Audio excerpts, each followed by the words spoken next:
It began, as always, with the desire for power. The need to conquer, the hunger to consume. Inevitably, this led to conflict. Humanity fought an endless battle against itself.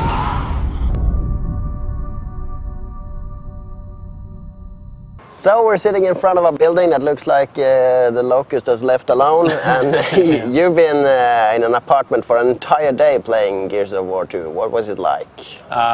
Gears of War 2 it's like going for a crazy roller coaster ride. It's from start to end, it's just crazy. And when you start out in Jacinto, this last bastion of hope for humanity. And when you start out, the Locusts come and attack the city, and you just get right into the fight. And after 2 minutes, you have seen the biggest explosions, and you have tried out several new weapons, and of course you have chainsaw several Locusts in two. So it just feels like being back home. Private Ben Carmine, sir! Reporting for duty, sir! Drop the sir shit, kid. We're not that polite out here. Come on, let's go. Oh yeah, welcome to Delta. So it's still based around Marcus, Phoenix, and the Locusts, and the battle for survival. And it sort of picks up right after the first one left off, or? When you start up the game, you will notice that it's so much grander in scope, and it's so much bigger, and it's so much more epic than the first game. Because, you know, I thought the first one was pretty epic in itself. Yeah, can it get more epic? It can. It can. And it is. The second game is just, it's so much bigger. Everything is bigger.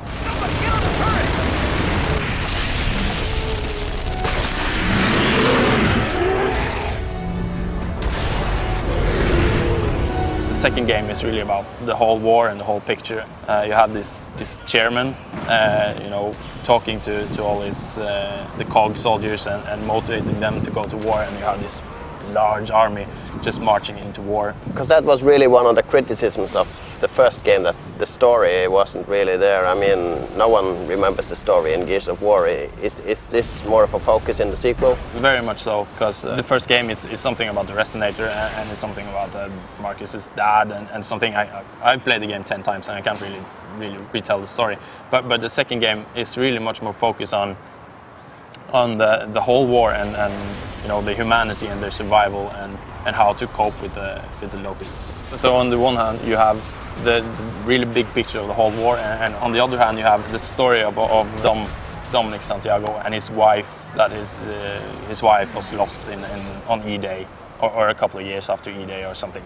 Anyway, they have 2 kids and they are lost, and this is really a personal motivation for him to you know, get back at the Locusts. And we will really follow up on that thread all through the game, because when we go down in the caverns under the surface of Sierra, he will start looking for, you know, his wife. And so they managed to put something emotional in there now, because the first game was like, it was so uber macho, muscles and sweat and guns, that it almost felt like some sort of gay opera at times. It still is, because it feels like when the game gets so much more emotional, it gets so much more macho. It's just all the time super macho, super epic, super dramatic. It's a bit too, I sense it's a bit too much. At times it feels like, oh my god, this is just too epic, because everything is in the last second or way past the last second, but it still, you know, works out in an epic, grand, super way. And before the game is over, you have seen so much blood that you have never seen in a game before. So is it a better game than the first one? When you play, it plays out somewhat like the first game, because it's some really big differences as well. Because the first game you play mostly against, you know, 2, 3, 4 Locust enemies, and in the second game you have like really big hordes of Locust enemies. So, you know, the small, intense, focused battles, they are in the second game as well, but not as many as in the first game. So I would say that the second game is a more varied game. It's a more complete experience. In some ways, but it doesn't have the same impact that the first no, one had when it came. I mean, the cover system, we all know that now, because every game is using it. And the game system and you know, the characters and the graphics and the engine and all that, we know all that. So it's not that, you know, wow feeling. Yeah, but still one of the best action games this year. Yeah, it is a really good action game. It's a crazy ride, and the multiplayer is just the best multiplayer out there, maybe after Call of Duty.